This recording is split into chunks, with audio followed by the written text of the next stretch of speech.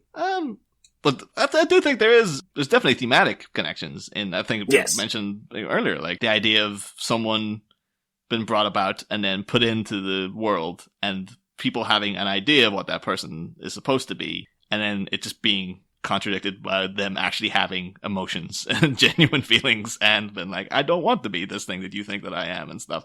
So, like, yeah, thematically, I think there's definitely a link there.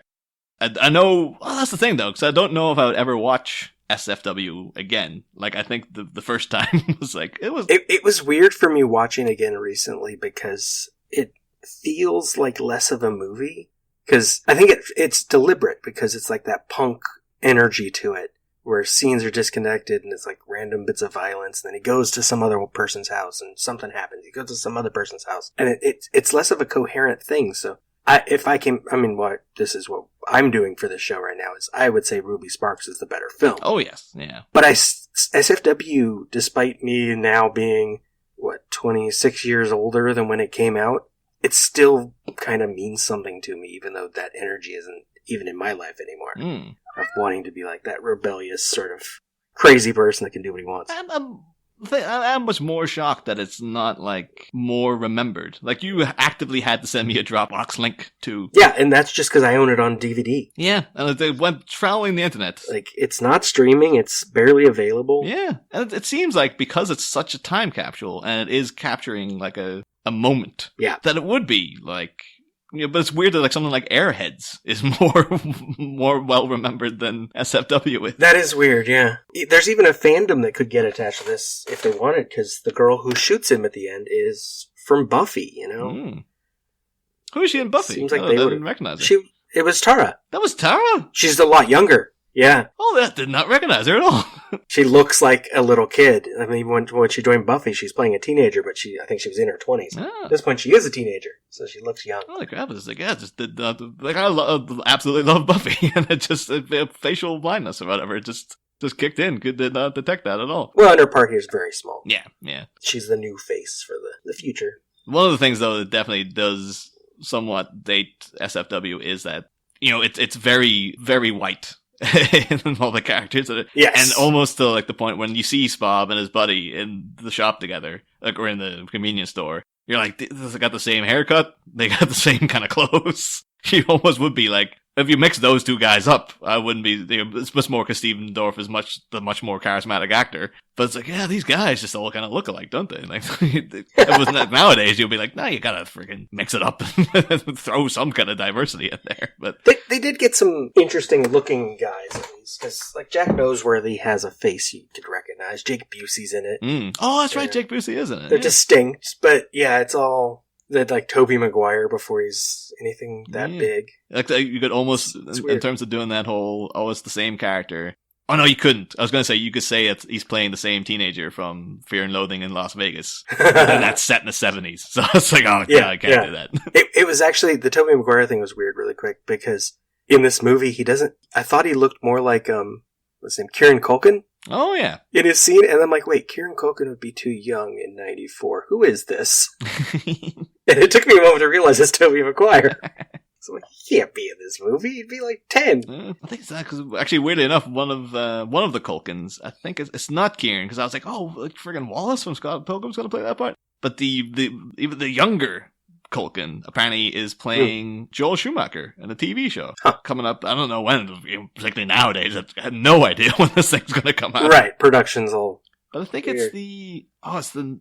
I think it's about Halston, who I think was a big fashion designer. Oh. I'm fairly certain it's about they're the main character, but they announced like, oh, there's a bunch of people in it, and the youngest Culkin is playing Joel Schumacher in the 70s. And I was like, holy crap, we gotta watch that, because we've been talking a lot on the show about Joel Schumacher was a busy guy in the 70s. Like he got around. So I'm be very curious to see what they do with that. Rory Culkin, maybe. So Ruby Sparks wins, right? Oh, for sure. 100%. Okay. But SFW is, if you can get your hands on it, listeners, SFW is worth watching. Especially if you want to know what the mid-90s were like, kind of. It's very... I think it must have been... It seems like... Because it features Radiohead's Creep in it as well, back before... Mm-hmm. Well, Radiohead in the UK would have been sort of on the rise then, though. But it seems like that would have been... Oh, everyone knows Radiohead's Creep from SFW because they play it so prominently. But I don't know if it had anything to do with the popularization of that song. Yeah, but the movie wasn't big enough. Yeah. And Stephen Dorff does every time. It's like, I made that song. It's only because of me wandering around town when it plays. That's why anyone knows what the hell it is. Have a tie-in video with Stephen Dorff in it. It'd be great. It's directed by Jonathan Dayton and Valerie Faris. Yeah. Exactly. So I guess one more time, Niall, where can the listeners hear more from you? Oh, you can get me on Bat Minute, which is a show where we look at all the Batman movies, minute by minute. Currently, we're on Batman Forever, and having a great time with that. We've got 2 full seasons in the bank, and actually, we're nearly done recording the 3rd movie now, and then we'll be on to Batman and Robin. And then after that, who knows what we're going to do. And you can find that on your podcatcher of choice. Whatever you use, it's more than likely we're on that somewhere. And I will use you to cross-promote one of my shows because as this episode goes up, just last week you were the guest on 2 Minutes About Time. Oh, was it? Oh, okay. Oh, well, fair enough. Thank you for listening. This has been Cock and Bull Minute, a Tristram Shandy story. Follow us on Twitter and Instagram at Cock Bull Minute, or find us in the Facebook listeners group, Cock and Bull Pub. Find more content at lemmingdrops.com.